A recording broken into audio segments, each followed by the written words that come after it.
Guys, nandito po tayo ngayon sa mga bukid-bukid kung saan kami pupunta dahil maghahanap po kami ng mauulam.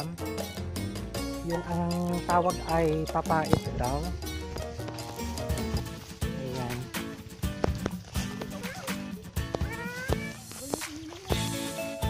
Naglalakad po kami guys kasi po shortcut po kasi dito kaysa naman magta-tricycle kami. Mamamasahe pa po kami. So ang ending namin guys, nagkanya kami ng lakad.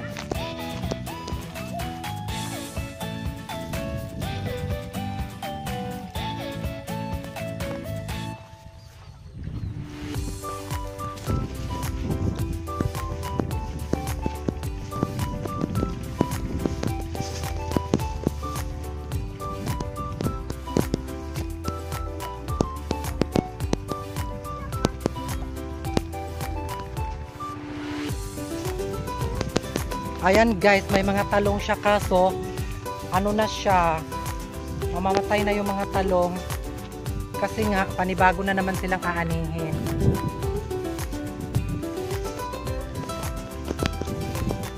May mga kalabasa pa guys. Ayan, maraming kalabasa dito.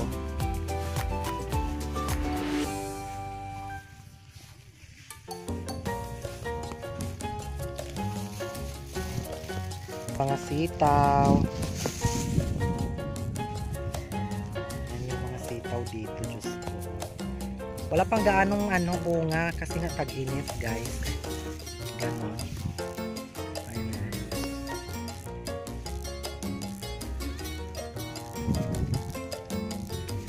Okay.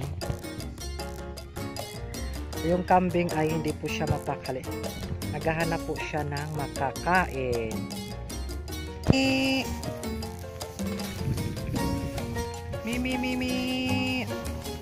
Ayun guys, kumakain po siya guys. O, kumakain po siya. Ayun po. Ayan. Kumakain po siya guys. Kasi nakatulog siya.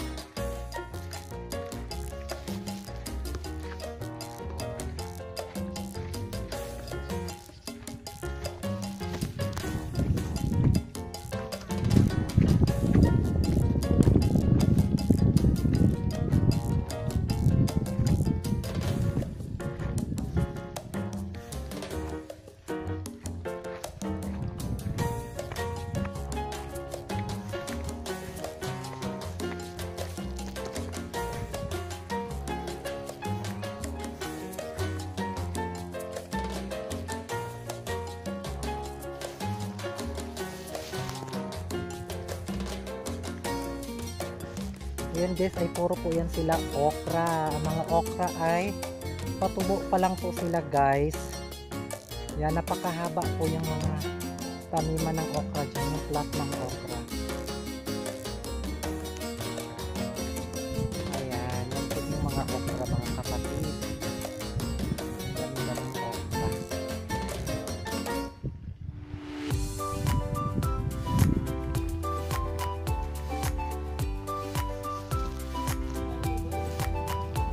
Ayan, ampalaya yan. Sinong gusto ng ampalaya, masarap siya lagyan ng munggo at may dilis guys. Ayan, masarap po yan.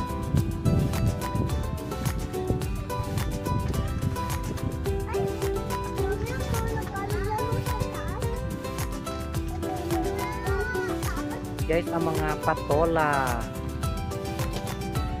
Ayan ang bunga ng patola guys. Oh, ayan. Ayan po yung patola. Ayan, namumulaklak na po yan siya guys kasi lalaki na po yan.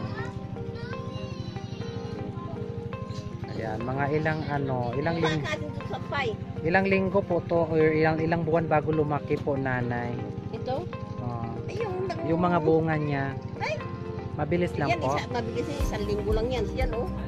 Ayan, 1 linggo lang daw po yung bunga ng patola kapag meron po kayong tanim na pa to. Mabilis lang po daw ma-harvest kasi isang linggo lang simula ng niya pamumulaklak.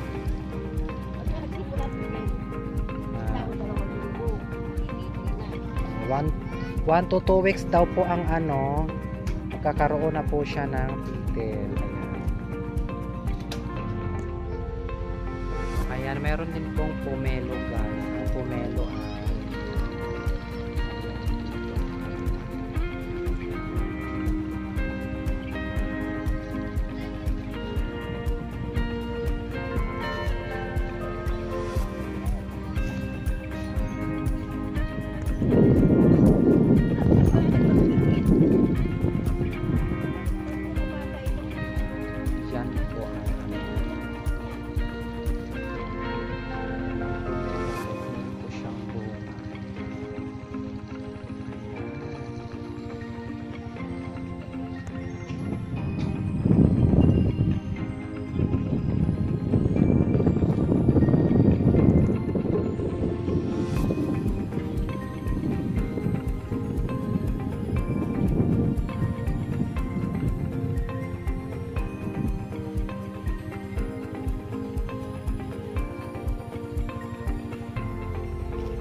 Talong na to ay katatanim lang po guys.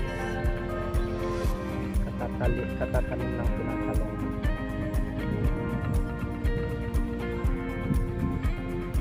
May lahi daw po tong talong na to. Ayan, malalaki po yung dahon.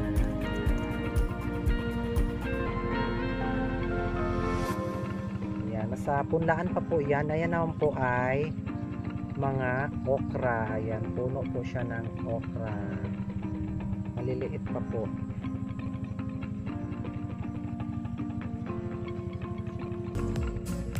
Ayan guys, ang dami-dami pong talong dito guys.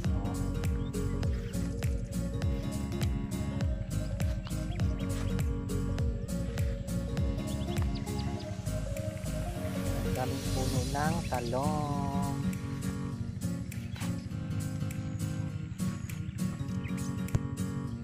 Ayan, mga sila guys, ang dami dito flat ng talong dyan. Puro talong yan. Ayan. Yan, kita nyo naman pa diretso yung talong doon. Oh, yan. Maganda sa province guys kasi kung ano po yung gusto mong itanim. Ayan, naano mo po siya. Naitanim mo po siya ng maayos ay sana sa syudad ka. Ayan po yung talong. Sa diretso yung po doon. Ayan guys, nandito na naman mga kamuting baging.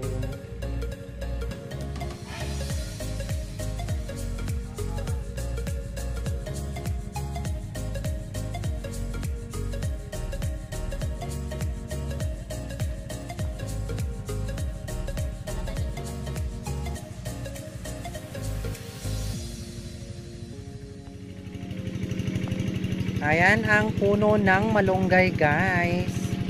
Masarap po yan siya isahog sa isda. Ayan, kung mag-ano ka na, magsasabaw ka ng isda, the best po ang malunggay guys kasi nandito po ang mga proteins. Ayan, ganito po guys dito sa probinsya. Marami ka pong magiging ulam. Ayan, basta masipag ka lang po magtanim ng mga gulay. Ayan, hindi ka na po dito gugutumin. Tsaka guys, ito naman yung mga sili na labuyo guys. Ayan, paborito ko rin to siya guys sa pagka may sausawan po ako. Ayaw ko po ng walang sili. Gusto ko po talaga na mayroong sili. Ayan po guys. Ang gaganda ng mga sili dito. Ayan, ang lalaki ng mga bunga ng sili. Ayan. Diba?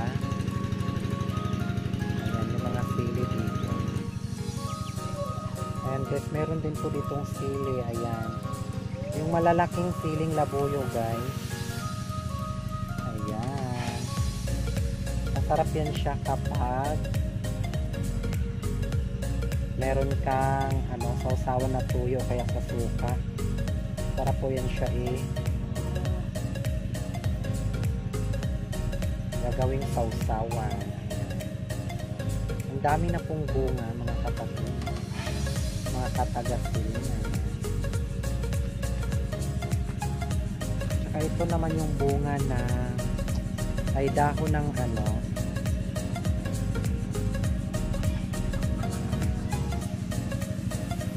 kamyas. Ayan, kamyas po yan siya guys. Ayan, wala pa po siyang bunga pero kamyas po yan siya.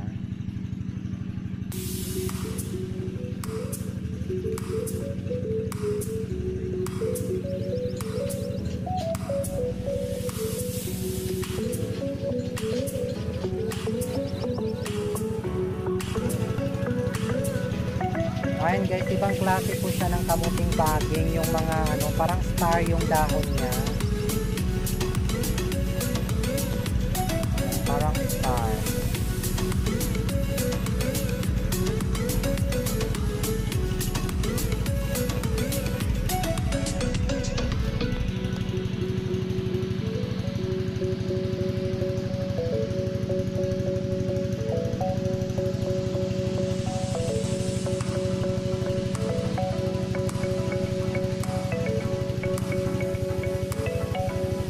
May puno din po dito ng pinya.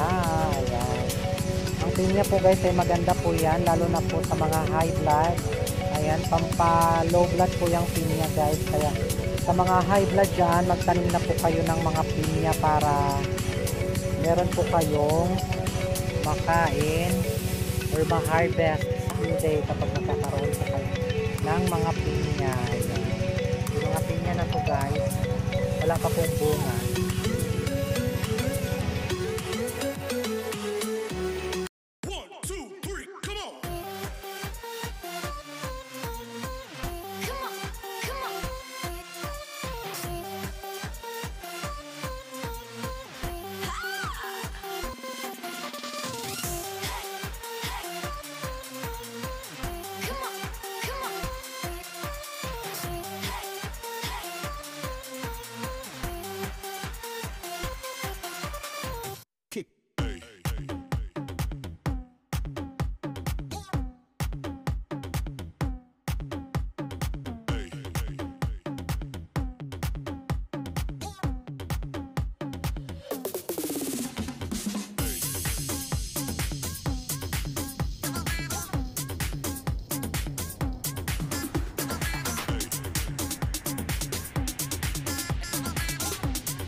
Everybody shake it, baby.